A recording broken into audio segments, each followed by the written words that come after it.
Welcome to our channel. Today we how to activate Notion AI to draft SOPs and summaries step by step clearly.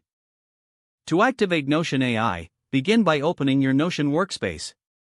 Navigate to the page where you want to start drafting your standard operating procedure, or SOP. Click on the empty block to initiate a new line. Type / to open the block menu. Scroll through the options and select Notion AI. Once activated, a prompt will appear asking what you would like help with. You can choose to draft an SOP or summary by typing your request into the input field. For example, type draft an SOP for project onboarding. Alternatively, you can ask for a summary by typing summarize the previous meeting notes. Hit the enter key to submit your request.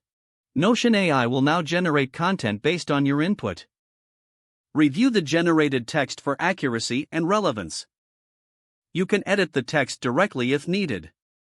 To add more sections, repeat the process using the / command and selecting Notion AI again. Feel free to refine and position the content as you see fit. Once you're satisfied with the draft, ensure to format it according to your requirements. Save your changes to keep your SOP or summary in your workspace.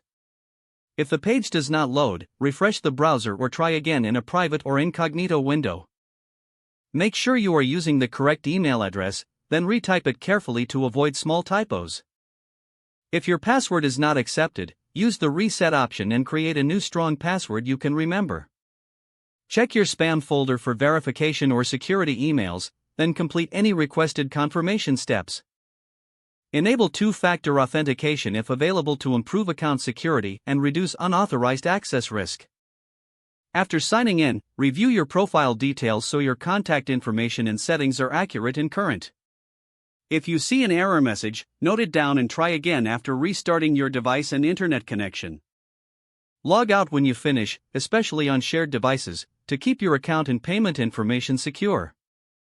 If the page does not load, refresh the browser or try again in a private or incognito window. Make sure you are using the correct email address, then retype it carefully to avoid small typos. If your password is not accepted, use the reset option and create a new strong password you can remember.